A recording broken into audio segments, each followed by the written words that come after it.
mereka semua mustahil melakukan pendustaan atas Nabi Muhammad.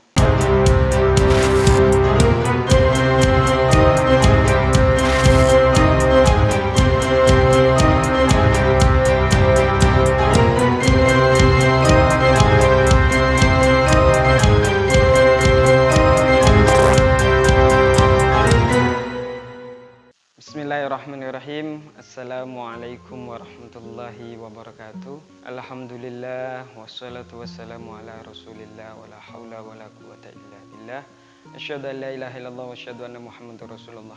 Kepada seluruh mahasiswa-mahasiswi Yayan Pontianak yang mengikuti perkuliahan dengan saya dengan mata kuliah Ulumul Hadis, kita saat ini sampai pada tema Ma'rifatus Sahabah wa Tabi'in. Perkenalan sepintas terkait sahabat dan tabi'in. Ya, tema kita kali ini masih seputar sanad, rawi, dan bisa dikatakan sahabat dan tabi'in ini adalah yang paling dekat dengan masa Nabi Muhammad. Nah, kita perlu mengkaji ini agar kita mengetahui hukum daripada sahabat dan hukum daripada tabi'in. Karena dua sahabat dan tabi'in ini tidak bisa lepas dari kajian kita di dalam ilmu mustalahul hadis. Nah, siapa yang dimaksud dengan sahabat dan siapa yang dimaksud dengan tabi'in? Nah, ini definisinya. Sahabat di sini bukan berarti bahasa Indonesia, ini bahasa Arab. Jadi jangan dipahami sesuai dengan kamus besar bahasa Indonesia, tapi kita pahami sesuai dengan ilmu mustalahul hadis. Kalau kita kemudian kenal atau mendengar istilah sahabat Nabi, itu jangan kita pahami dengan kamus besar bahasa Indonesia karena berbeda. Apa yang dimaksud dengan sahabat di dalam ilmu mustalahul hadis ialah manijtama'a bin nabi aw ra'ahu mu'minan bihi. Orang yang pernah bertemu, berkumpul dengan Nabi atau Nabi yang pernah melihatnya dan dia mukminan, beriman kepada Nabi, wa mata ala dzalik, dan orang tadi meninggal dalam keadaan mukmin. Nah, syarat disebut sahabat itu ada dua.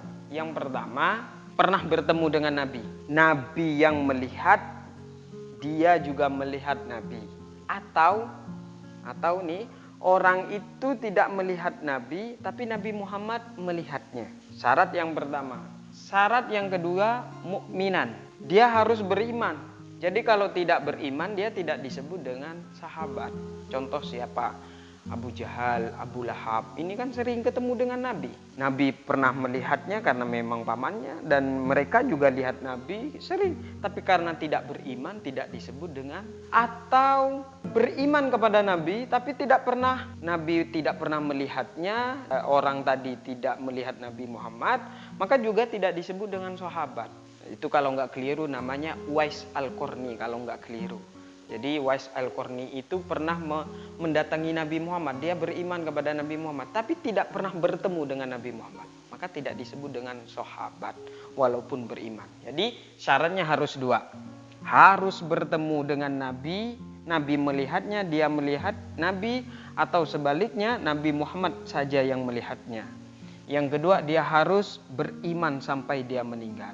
Inilah kemudian disebut sahabat. Yang kedua, siapa tabi'in? Tabi'in itu hampir sama definisinya dengan sahabat. Kalau tabi'in adalah manijtama'a bis sahabati mu'minan bin nabi wa mata ala dzalik. Orang yang pernah berkumpul dengan sahabat, pernah melihat sahabat melihatnya. Kemudian mu'minan bin nabi, dia beriman kepada Nabi Muhammad sampai dia meninggal, maka disebut dengan tabi'in. Jadi yang dimaksud dengan tabi'in pernah bertemu dengan sahabat, tapi dia tidak pernah bertemu dengan Nabi, dan dia meninggal dalam keadaan beriman. Murid Nabi Muhammad yang paling dekat ya sahabat, karena satu masa sahabat memiliki murid namanya tabi'in. Ini bukan nama orang, nama identitas mereka sebagai guru dan murid. Nah, sekarang hukum sahabat sebagai sanad pertama daripada hadis. Sahabat hukumnya adalah kulluhum udulun. Mereka semua itu adil. Arti kata dari adil ini, mereka semua mustahil melakukan pendustaan atas Nabi Muhammad. Walaupun mereka yang berkecimpung dalam peperangan Ali dan Muawiyah misalnya, salah satu kubu dari mereka. Mereka semuanya udul, mereka semuanya adil, yang mana periwayatan hadisnya diterima tanpa harus diteliti. Ini sahabat. Jadi ketika sahabat mengeluarkan hadis dari Nabi Muhammad, itu tidak perlu kita teliti, karena semua sahabat itu adalah adil, kecuali menurut sebagian Syiah. Kalau sebagian Syiah tidak. Kita sekarang berbicara tentang ahli sunnah wal jamaah. Nah, kemudian kalau tabi'in hukumnya bagaimana? Kalau tabi'in hukumnya tidak semuanya udul. Dalam arti kata apa? Harus dicek. Ada tabi'in tertentu yang kuat penyampaian hadisnya, dobit, misalnya cerdas, maka diterima. Ada yang lemah, berarti mengurangi juga kepada kualitas hadis yang diriwayatkan oleh tabi'in tadi. Jadi antara sahabat dengan tabi'in berbeda. Kalau tabi'in belum tentu adil, tapi kalau sahabat semuanya adil dan pasti diterima riwayat hadisnya, atau dia sebagai sanad tetap diterima tanpa harus diteliti. Nah, sekarang siapa yang paling banyak dari kalangan sahabat yang hafal terhadap hadis? Ini deretannya. Walaupun setelah ini masih ada lagi 6, 7 masih ada. Saya cuma menulis sebagian saja. Abu Hurairah ini paling banyak meriwayatkan hadis 5.374. Walaupun ada ulama mengatakan lebih dari itu. Ibnu Umar meriwayatkan hadis 2.630. Walaupun ada yang mengatakan lebih. Anas bin Malik 2.286 meriwayatkan hadis. Aisyah, istri baginda Nabi Muhammad SAW, meriwayatkan hadis sebanyak 2.210 hadis. Walaupun ini ada sebagian yang lebih menghitungnya. Dan Ibnu Abbas meriwayatkan hadis sebanyak 1.660. Jadi yang paling banyak Abu Hurairah. Sehingga orang-orang orientalis itu mengkritisi, kok bisa Abu Hurairah lebih banyak meriwayatkan hadis daripada Aisyah? Bukankah Aisyah istrinya? Seharusnya kan Aisyah yang lebih banyak meriwayatkan hadis, karena Siti Aisyah itu siang malam bersama Nabi, tidur bareng dengan Nabi, kan seharusnya begitu. Oleh Mustafa Al-Dhami dijawab, Abu Hurairah ini adalah abdi dalam, pembantu Nabi Muhammad. Jadi pembantu Nabi Muhammad yang bernama Abu Hurairah ini, meskipun masuk Islamnya agak akhir, tapi kok meriwayatkan hadisnya banyak banget, mengalahkan yang lain, karena Abu Hurairah ini yang selalu menemani Nabi Muhammad, selalu berduaan dengan Nabi Muhammad, sehingga statusnya sebagai abdi dalam atau pembantu meriwayatkan hadis sangat banyak karena selalu menemani Nabi. Jadi gini ya. Nah, kemudian kalangan tabi'in yang utama, yang memiliki keutamaan. Ini saya tidak membicarakan berapa jumlah hadis yang diriwayatkan oleh tabi'in, tapi saya membicarakan tentang tabi'in yang memiliki integritas hidup lebih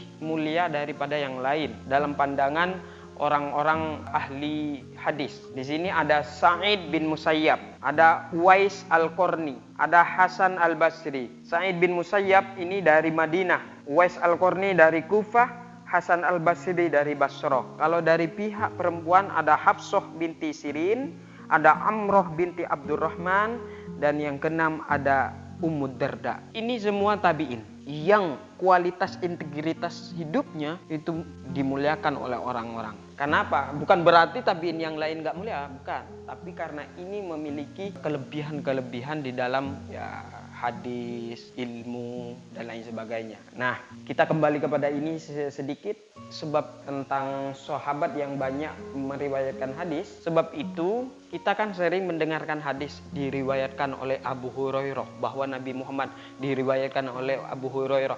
Jadi banyak Abu Hurairah ini meriwayatkan hadis. Selain ini, kalau dari kalangan tabi'in ini yang sering Sa'id bin Musayyab ini juga banyak sering meriwayatkan hadis. Cukup perkenalan tentang sahabat dan tabi'in. Yang jelas sahabat adalah orang yang pernah bertemu dengan Nabi Muhammad, Nabi pernah melihatnya, dan sahabat tadi pernah melihat Nabi Muhammad, atau sahabat tadi tidak pernah melihat Nabi Muhammad tapi Nabi Muhammad yang melihatnya dan dia beriman sampai dia meninggal. Ini disebut dengan sahabat. Kalau tabi'in adalah orang yang bertemu dengan sahabat tapi tidak pernah bertemu dengan Nabi Muhammad, namun mengimaninya, meyakininya sebagai seorang nabi, dan dia meninggal sampai hingga meninggal dengan membawa agama Islam. Ini disebut dengan tabi'in. Sekian dan terima kasih. Wassalamualaikum warahmatullahi wabarakatuh.